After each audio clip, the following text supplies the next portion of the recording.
ओम अज्ञानतिमिरान्धस्य ज्ञानाञ्जनशलाकया चक्षुरुन्मीलितं येन तस्मै श्रीगुरवे नमः। श्रीचैतन्यमनोभीष्टं स्थापितं येन भूतले स्वयं रूपः कदा मह्यं ददाति स्वपदान्तिकं। हे कृष्णकरुणासिन्धो दीनबन्धो जगत्पते गोपेश गोपिकान्त राधाकान्त नमोऽस्तुते। जय श्री कृष्ण चैतन्य प्रभु नित्यानंद श्री अद्वैत गदाधर श्रीवासदि गौर भक्त वृंदा। हरे कृष्ण कृष्ण कृष्ण हरे हरे, हरे Ram Ram Ram Hare Hare.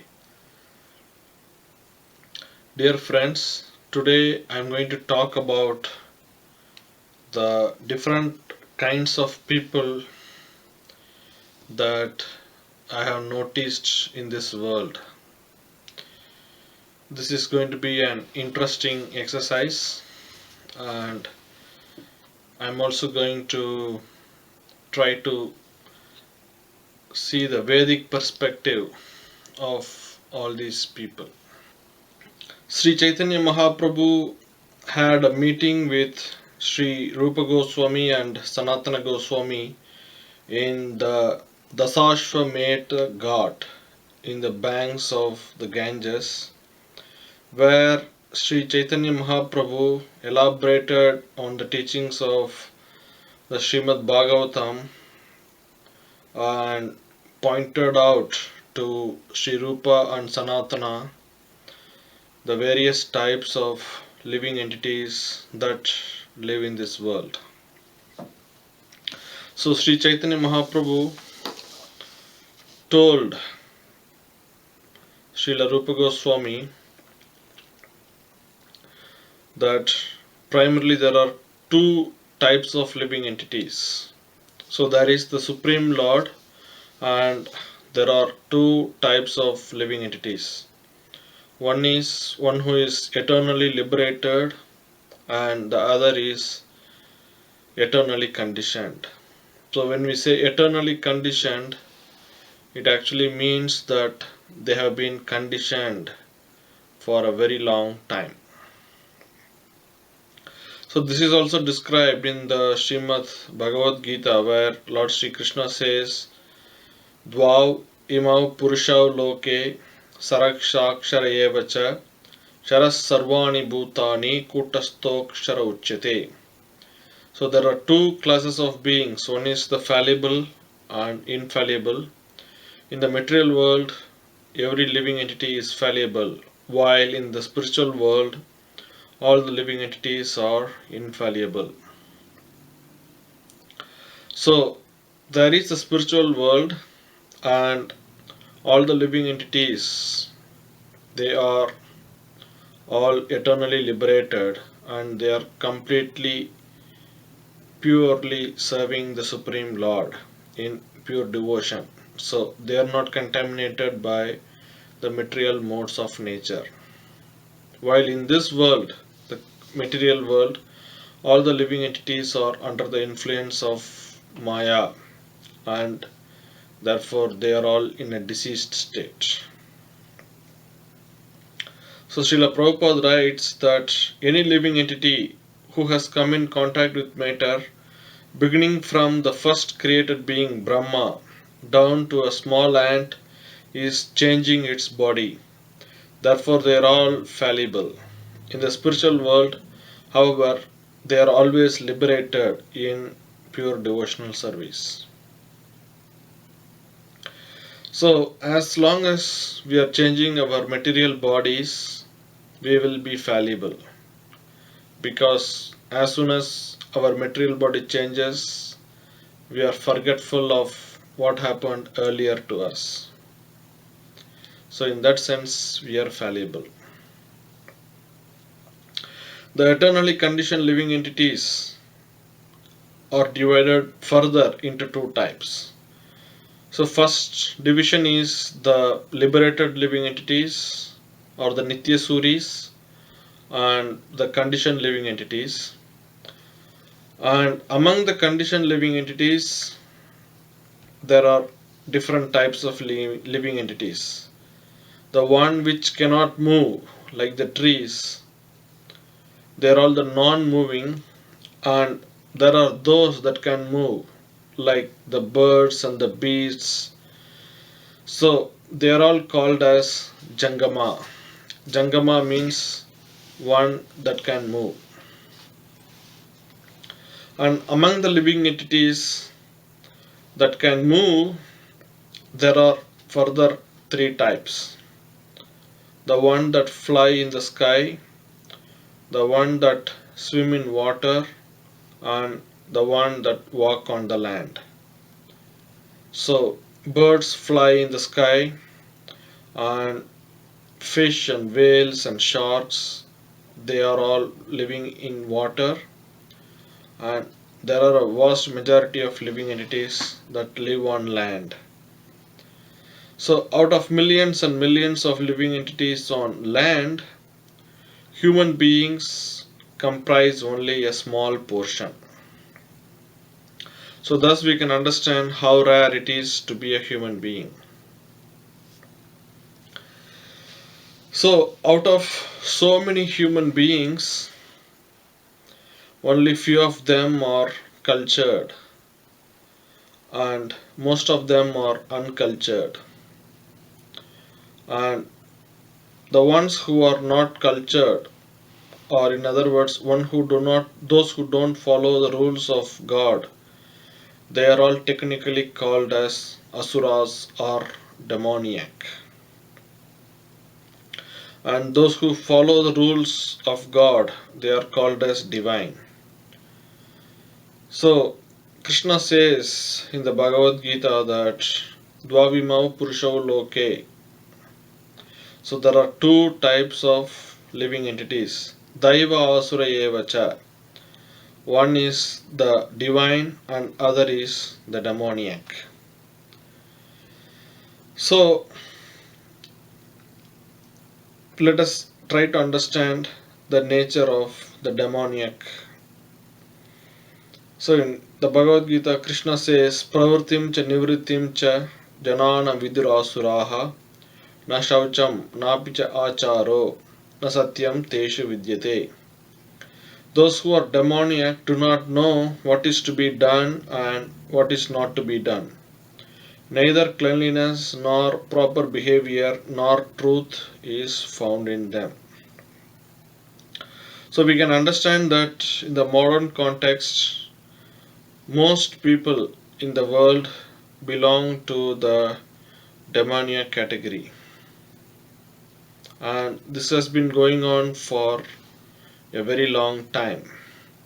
So earlier, the whole world was under the Vedic culture, and as time progressed, there were different countries that moved away from the Vedic culture, and gradually they became atheists of various degrees, and gradually they have sunk to the level of demoniac tendencies. So there are so many countries in the world today that do not accept the Vedic literature as a fact, or any religion for that matter. So they are all considered as atheistic or demoniac countries. So, for example, there was this statement from Russian authority that the Hare Krishnas worship Vishnu, who is being described as one with thousands of heads and thousands of hands. So the Vedic literature describes the Supreme Lord as Sahasrasirsha Purushaha Sahasraksha Sahasrapad. So without hearing the Vedic literature from the acharyas or devotees, they have come to a misconception to think that Vishnu is a demon with thousands of heads and thousands of eyes and thousands of arms. So we can understand how the demons or how the atheists will think of Vishnu. And there are many African countries where people fight and kill people and they eat the flesh of the ones they have killed. So we can understand that they are so uncultured. And there are some places in Africa where they kill the cows and they cook the feet of the cows and they just eat it.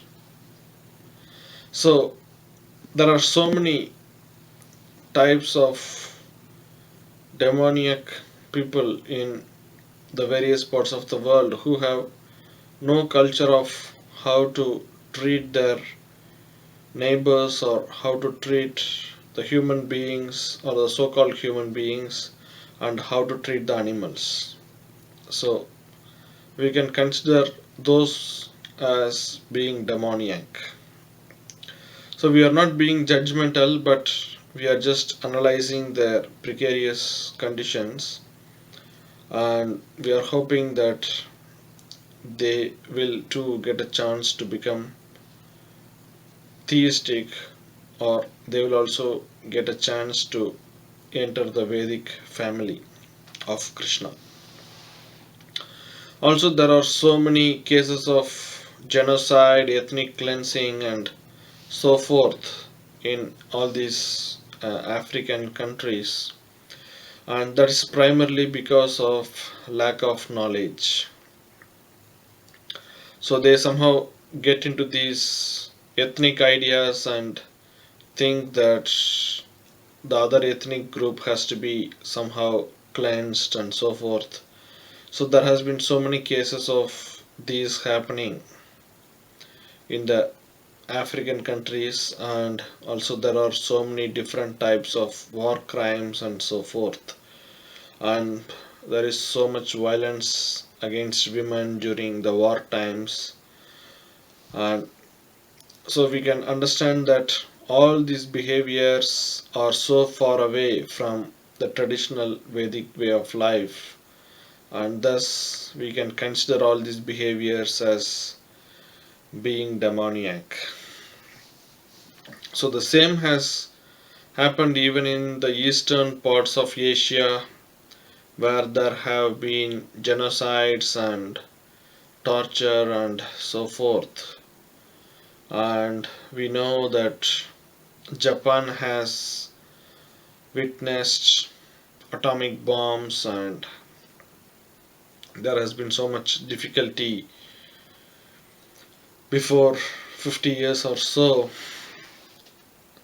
And so all these wars that happen in the modern day, we can consider that they're all demons fighting the other demons. So they are also far away from the traditional Vedic way of life. Hitler, we could consider him as a demoniac person because he wanted to ethnically cleanse a whole race for no reason. And there are so many Islamic countries in the world that are always in war. So, though they are all worshippers of the Supreme Lord, still in their behaviors they are so far away from the Vedic way of life and they are always engaging in war for political purposes. In Sri Lanka also there was a lot of massacre that happened recently and we know that there was always some infighting going on between two groups of people. So wherever there is war and violence and anger and arrogance, we can understand that all those places are all demoniac or demoniac people are acting in those places, right? Because Krishna says in the Bhagavad Gita, Dambo Darpo Abhimanascha Krodha Parushyameva Ahankaram Cha Bijatasya Partha Sambada Masurim. So these are all the nature of the demoniac as per the Bhagavad Gita. Damba, Darpa, Abhimana, Krodha, Parushya, Ahankaram. So all these negative qualities to show oneself to be superior and to subjugate others and to kill others. So these are all considered to be demoniac tendencies. So hetam drishtim avashtabhya nashtatmanolpabuddhaya prabhavanti ugrakarmanaha kshayaya jagato hitaha. So recently there was some news about some government using chemical weapons against its own citizens. So all these tendencies are all demoniac. So Krishna says the demoniac who have lost to themselves and who have no intelligence engage in unbeneficial, horrible works meant to destroy the world. So Krishna further says in the Bhagavad Gita, who don't surrender to him. Namam dushkrutino muda prabhadyante naradama mayaya apahrita jnana asuram bhavam ashrita. So those miscreants who are foolish, who are lowest among mankind, whose knowledge is stolen by illusion and who partake in the atheist nature of demons, do not surrender unto me. So we are just seeing the different kinds of demoniac folks that occupy this world. And we can also understand that wherever there is harm that is done to animals, we can understand that demoniac people are ruling that place. So a divine or a humble and a cultured person will not harm other living entities for no reason. But whenever there is untold miseries inflicted upon animals, we can understand that the demoniac are ruling there. So especially in the Western world, cows are just considered as milk machines, and the calves are separated away from the cows even within a day or so, and all the animals undergo untold miseries, which is a topic in itself. So we can understand that all these happenings are all because of demoniac tendencies. So here Krishna says, Namam dushkritino muda prabhadyante naradama mayaya apahrita jnana asuram bhavam ashrita. So we have only covered asuram bhavam ashrita, so one who have demoniac tendencies. And there are three other folks who are also present in this world. They are the ones who are grossly foolish, the ones who are lowest among mankind, and one whose knowledge is stolen by illusion. So all these three also do not surrender to the Supreme Personality of Godhead. So there are many learned leaders of the society like the Kumaras, Manu, Vyasa, Devala, Janaka, Prahalada, Bali, and Madhvacharya, Ramanujacharya, Chaitanya. So there are so many Vedic personalities who want to help people surrender to the Supreme Authority, Lord Sri Krishna. And all these great Vaishnavas or Mahajanas, they are all faithful philosophers, politicians, educators, scientists, but still people do not agree with them, either because of ignorance or because of their own foolishness or their arrogance. So Krishna is explaining that the grossly moodas, the grossly foolish and the grossly ignorant folks, they do not surrender to him. So Prabhupada explains that Kriti means one who has performed meritorious work. The atheist plan maker is sometimes very intelligent and meritorious, but his intelligence is improperly utilized or misdirected.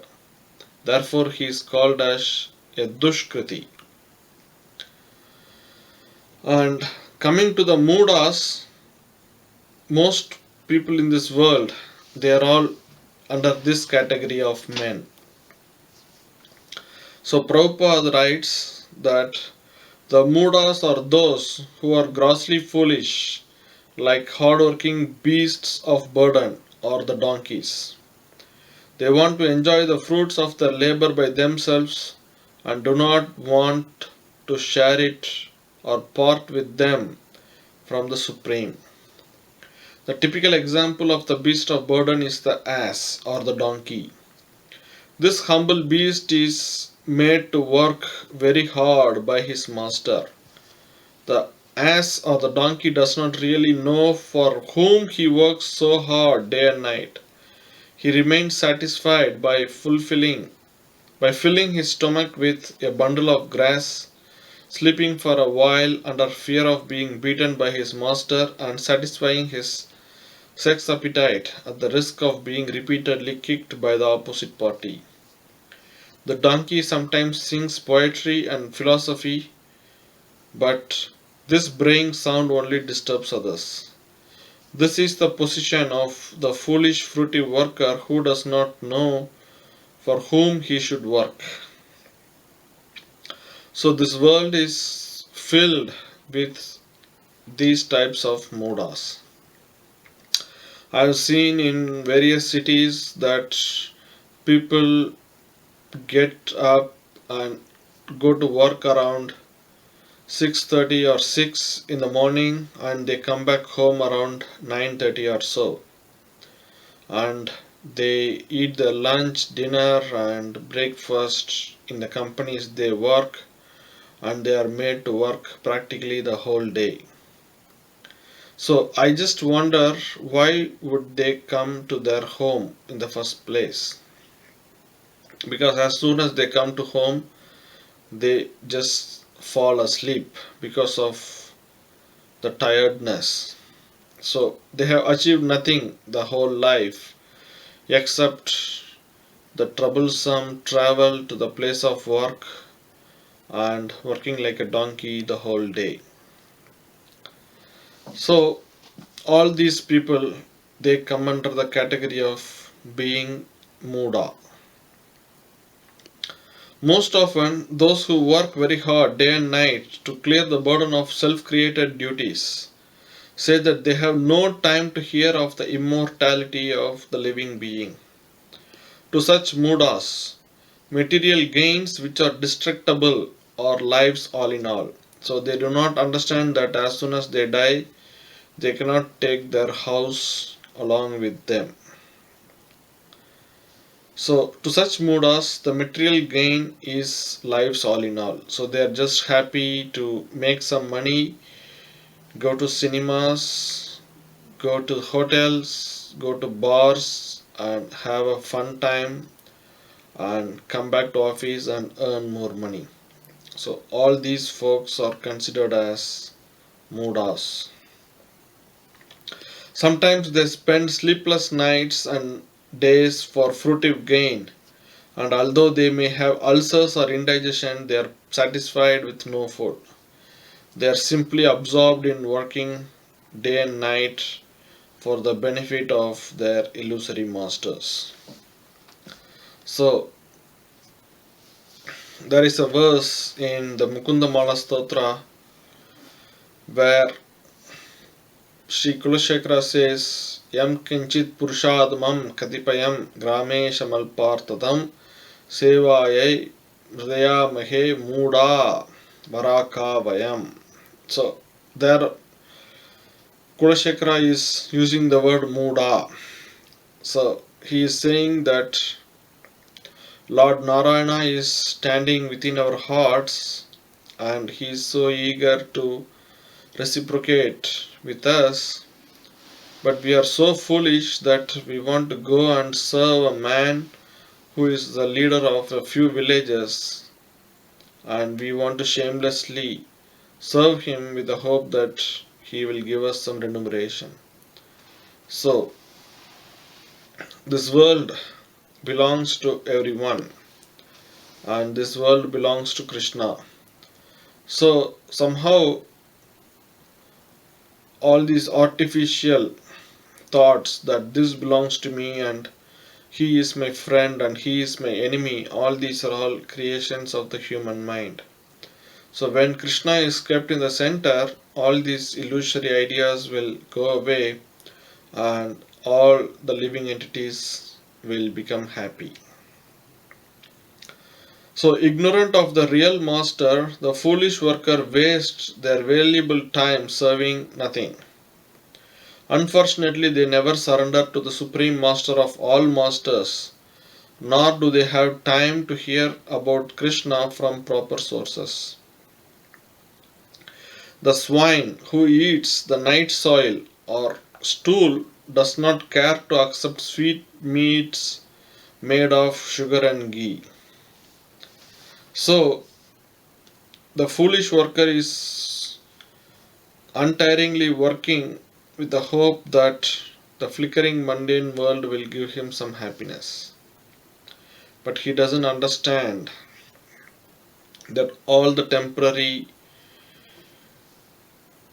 gadgets or paraphernalia that he has will all be gone with time. So Srimad Bhagavatam says this wonderful verse, Deha Patya Kalatradishu Atma Sanyeshu Asatvapi Tesham Pramatto Nidanam Pashyan Apina Pashyati. So Pashyan Apina Pashyati means he sees but he doesn't see. So the materialist thinks that all the items that he is having is going to be with him permanently. But he doesn't know that the Sena or the soldiers that he thinks will protect him are themselves fallible. So, in order to wake them up, Srimad Bhagavatam says, Tarava kim na jivanti, prasra kim na vasantyuta, na kadanti na mehanti, kim grame pashavo pare. So, the trees are also living, the bellows are also breathing, and the bulls in a locality they are also discharging semen. So, what is the difference between a human being who lives like an animal, always interested in sense gratification? That is what Srimad Bhagavatam is asking. But most people in this world belong to this category. They want to earn some money and they are happy when their senses are gratified even for a short amount of time. So, there is one more verse in the Srimad Bhagavatam on this topic. Pravid varahostra karai samstita purusha pashuhu nayat karna pato peto jato nama gadagrajaha. So Prabhupada says with varaha means the varaha means a pig that lives in a forest or in a locality and it's always thinking where is the stool, where is the stool, where is the stool to eat. So all the modern people they go from hotel to hotel thinking where I can get a different type of food. They do not care what goes into their mouth. As long as it has some taste, they are satisfied with it. So those people are all living like swines or pigs. They do not offer the foodstuff to Krishna and honor it. They are so attached to their taste buds and they don't mind killing other animals or harming other animals for the purpose of sense gratification. And they do not know what type of suffering they are going to undergo in their future lives. Ustra means a camel and Kara means a donkey. So, anyone who never heard the glories of the Supreme Personality of Godhead, or one who is not Krishna conscious, or does not care to know anything about God, he is no better than animals, especially a dog, hog, donkey, or a camel. So, why these four kinds of animals have been compared? That's also explained. So, a dog, he is very powerful, but he has to have a master. Otherwise, his life is very precarious. So, Prabhupada says that our education at the present moment, however technologist you may be, if you don't get a suitable service, all your education is useless. Therefore, after education, you write an application. My dear sir, I am such and such qualified dog and I have a beautiful tail.